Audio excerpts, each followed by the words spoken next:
Welcome back to the Malted Man Cave. I'm your host Keith, and tonight I'm going to be doing a review of a whiskey that is from a Highland distillery that is very, very well known for having this intense maltiness.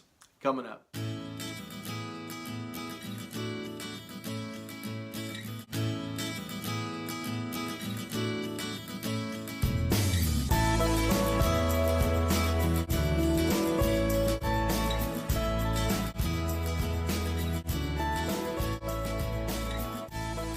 Alright, so tonight we're going to be doing Tomatin 18, which, as I said before, is a Highland distillery that is just really, really well known for having these amazing malty notes. Just so much maltiness, creamy barley sugar.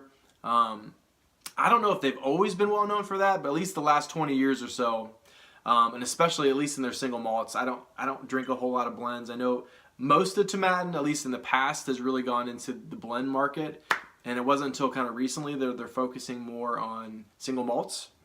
But the few that I've had are actually very, very good. I wouldn't say they're amazing, but for what they are really, really good quality, especially the 18 at craft presentation. So this particular beauty comes in at 46% ABV. It is non-colored and non-chill filtered. So you guys know that Daddy like. So a little bit more about Tomatin. Tomatin was founded, I believe, in 1897. But rumor has it that whiskey has been distilled on this site as far back as the 16th century. So if they had maybe better records, they might be more well known for being one of the older distilleries in Scotland. But alas, they are not. And they are officially on record as being founded in 1897. So without further ado, let's get into some whiskey.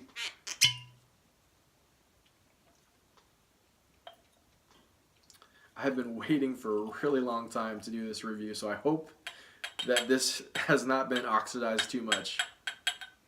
I just have this huge queue of of whiskeys that I have to review, and I just love this so much. I just drank it all the way down, and I've had just so many other whiskeys that I wanted to get to first. So finally tonight I was like, you know what? This is a great whiskey, and if I don't drink it soon, it's going to go bad. So without further ado, into the nose. Oh man. Just like I remembered. Intense maltiness, but it has this just delicious sweetness that's behind it all. So initially on the nose, I get this honey gristy malty barley sugar, as I said. Then it kind of transitions into these delicious citrus fruity notes, and it almost smells like if you go to a candy store and you bought a bag of gummy bears, cheap gummy bears. You can have the original Haribo gummy bears from Germany, opening it up and just kind of smelling all those different fruity notes with that just gummy bears, just delicious gummy bears. And how can you not like that? When a whiskey smells like gummy bears, it is going to be a winner in my book. So, and as I've said before, as I get whiskey on my nose, as I've said before, if I get a note from another reviewer, another blogger, I am going to give credit where credit is due. So I actually did hear that particular note about gummy bears from Horse Looning on whisky.com. He said that he smelled gummy bears on this Tomatin 18. So Horse said it first, and I was listening along. I was like, you know what? That really does smell like gummy bears. So I smell it as well. So thank you, Horse. Great note. Then I get a little bit of floral, honeysuckle, heather, and then a little bit of like spiciness. It's not heavily spiced at all. Just the slightest bit of ginger and allspice. Then I get peaches and cottage cheese. Yes, cottage cheese and peaches. When I try to eat more healthy, especially when I was in the military, one of the things that I used to get a lot, we'd get our chicken and whatever type of protein that were, lean, and if I wanted to cheat, I'd get peaches. I guess peaches aren't cheating, but too much of it would be bad. But cottage cheese is kind of fattening, even though it can be good for you in moderation. But peaches and cottage cheese, so I get this sweet peach note, but then there's some kind of creaminess, and I don't even know how to explain it. Peaches and cottage cheese, guys. Smell it. I think you'll get it. Then I get a beautiful maple syrup note that's holding it all up. And lastly, you get caramel, hints of white fudge. Just a really, really good nose, guys.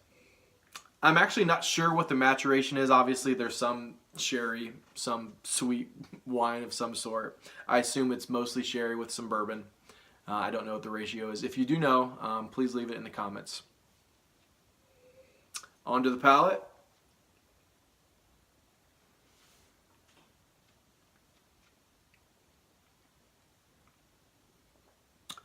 It reminds me a lot of Glenmorangie 18 because I get those peaches and cream notes that I get a lot with Glenmorangie 18. And Glenmorangie 18 would be a freaking amazing dram if it was that craft presentation like this is.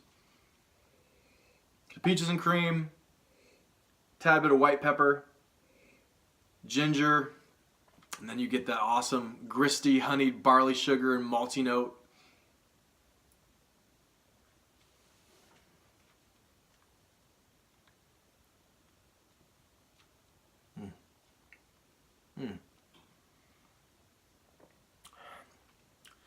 It's not super complex. I mean, there is a wide range and a plethora of flavors, but I wouldn't say it's got like, you know, drying, then, you know, obviously there's no peat smoke in this. There's no, but what it does well. It is a sweet, sweet, fruity dram at an amazing presentation.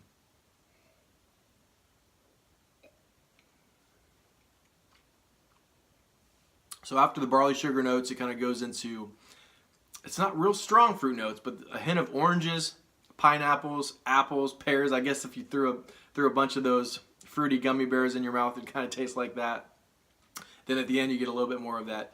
I'm guessing some bourbon matured influence. You get light toffee, caramel, white chocolate fudge, and lastly, just the slightest bit of nuttiness, which I think is a little bit of hazelnuts. So really, really, really good whiskey so far.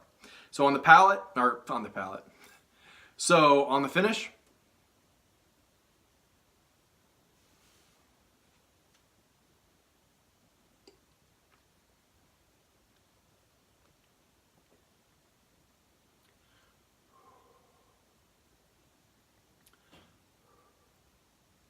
just maple syrup, barley sugar, gummy bears, fruity gummy bears, all the different, you know, just the rainbow spectrum of fruits, a little bit of caramel, slight chocolate, the white chocolate, and then again it goes back into the maple syrup notes with a tad bit of maltiness. Just really good. I wouldn't say it's a real long finish. It's just moderate. It's a moderate finish. Kind of lasts for about 15, 20 seconds, 25 seconds. So a nice, decent, moderate finish. It really, really is helped out by the 46% ABV, non-chill filtration, and not being colored. This would be a very, very, very average dram at 40% or 43%, you know, color added, chill filtration. It would just, there'd be nothing special about this at all. But at craft presentation, this beauty really does shine. So they've changed their bottle, their appearance recently, and I don't know, I kind of, maybe I'm being a little psychosomatic, but I bought a bottle of the Tomatin 12, and it's the new bottle, and it's opened up and it's gotten better, but I don't know, I just feel, I feel like it's not as good. I want the old bottles back, so I know they're not going to go back and they don't care what I think, but I miss the old bottling. So, but if you get Tomatin 18, this is one of the best bang for your buck whiskeys. I think you can get this, an 18-year-old 46% ABV at craft presentation for like $70 in Kentucky, where I drive to get this. It's just an amazing, an 18-year-old for $70. That is amazing in the US, and it's really stinking good. So if I factor in the price and the taste, the smell, 89 out of 100. Malted Man Cave Mark is an 89 out of 100. Are there better whiskeys out there? Yes. You're gonna have to look far and wide to find a better bang for your buck whiskey though than Tomatin 18. So as always, thank you guys for watching. Like, subscribe, leave a comment. I love talking with you guys in the comments. And if you want, leave a question of the night for when Dave and I do our reviews together. And as always, guys,